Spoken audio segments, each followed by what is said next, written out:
உங்க ஆசைப்படியே உங்க பொண்ணு கல்யாணத்தை ஜாம் ஜாமுன்னு நடத்துங்க. உங்களை பொறுத்த வரைக்கும் நான் யாரோ தானப்பா. நான் எங்கேயோ கிட்ட போறேன்ப்பா. சொல்றத கேளு அப்பா. நாம என்னதான் சொன்னாலும் அதை கேக்குற நிதானத்துல அவ இல்லம்மா.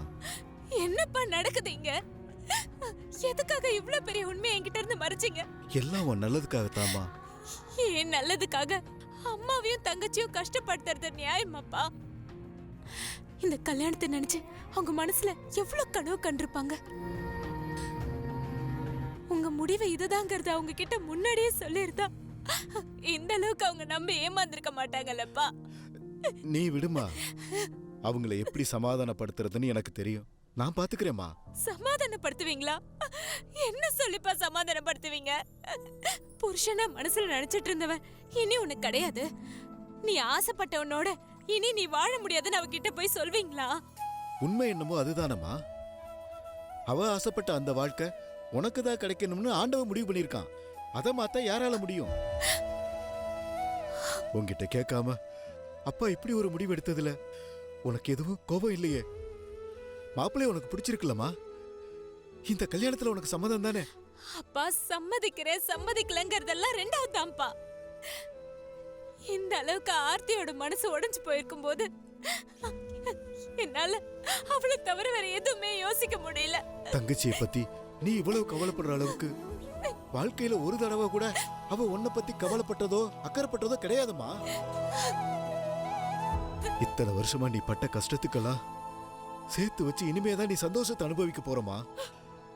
அதனால தயங்காம உனக்கு நடக்கிறத மனசார ஏத்துக்கமா. அதுக்கண்டு ஆர்த்தியை அழ வச்சுட்டு நான் எப்படிப்பா? அதான் எல்லாத்தையும் நான் பாத்துக்கிறேன்னு சொல்லிட்டேன்ல. இனி எதுக்காகவும் என் பொண்ணு அழக்கூடாது. எப்பவும் நீ சந்தோஷமா இருக்கணுமா. 1000 குழப்பம் வந்துட்டு போனாலும் என் பொண்ணை ஒரு நல்ல இடத்துல கொண்டு போய் சேர்த்துட்டேங்கிற நிம்மதி எனக்குள்ள நிறைஞ்சிருக்கு. எனக்கு அது போதுமா. வாமா, வா வீட்டுக்கு போலாம்.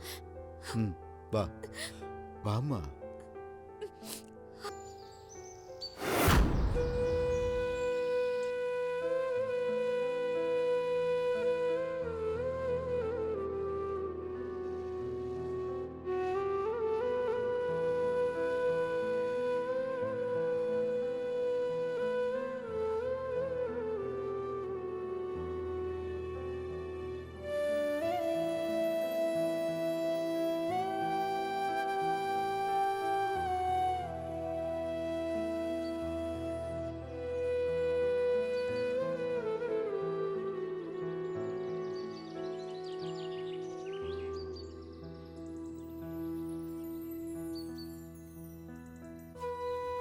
அண்ணா, எனக்கு கொஞ்சம் தனியா இருக்கு விடு ஜீவா, ப்ளீஸ்.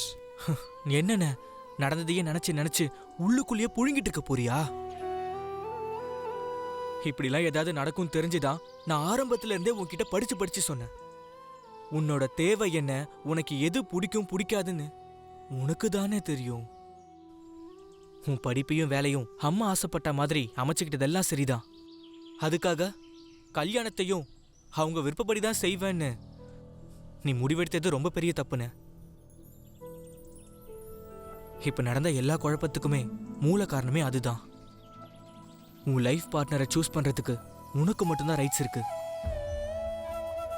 நீ ஆசைப்பட்டவங்கள உன்கிட்ட இருந்து பிரிச்சு கொஞ்சம் கூட விருப்பமே இல்லாதவங்கள உனக்கு கல்யாணம் பண்ணி வைக்க பெத்த அம்மாவாவே இருந்தாலும் அவங்களுக்கு உரிமை இல்லை.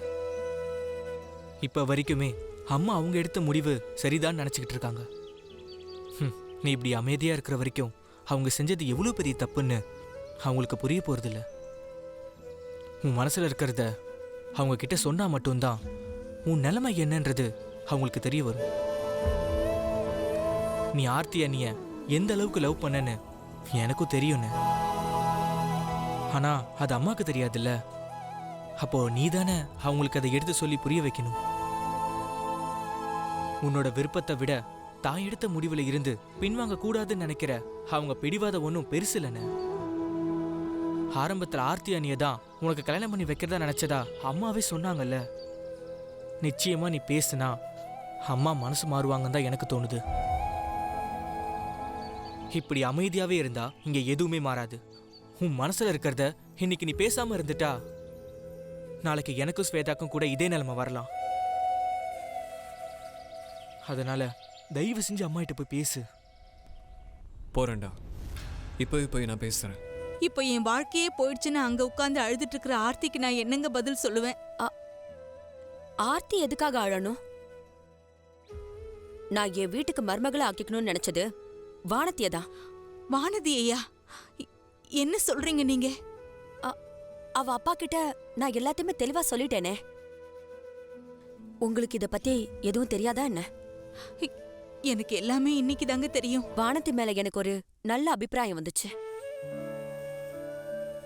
என் மருமக எப்படியெல்லாம் இருக்கணும்னு நான் என் மனசுல நினைச்சிருந்தேனோ அப்படியெல்லாம் வானத்தி இருக்கா.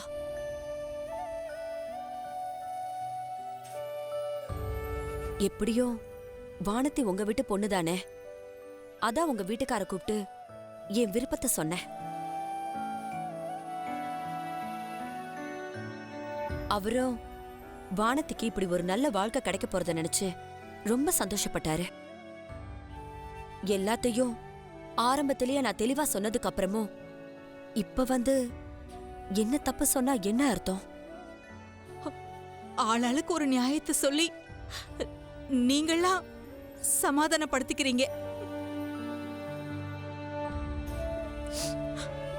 ஆனா இப்ப என் புள்ள வாழ்க்கை என்னங்க ஆகுறது? அவ வாழ்க்கைக்கு யாரு பதில் சொல்ல போறது? நீங்க என்ன மறுபடியும் எங்க பக்கமே தப்பு இருக்கிற மாதிரி பேசுறீங்க?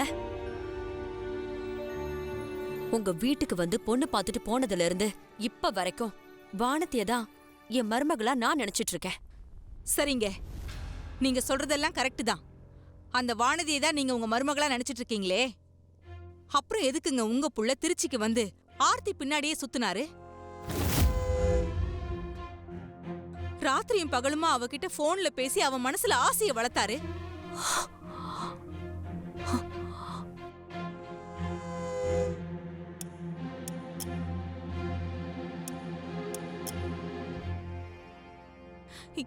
என்ன பாக்குறீங்க? நான் ஒன்னும் பொய் சொல்லலங்க. தோ அவரே வந்துட்டாரே, கேளுங்க உங்க புள்ள கிட்ட.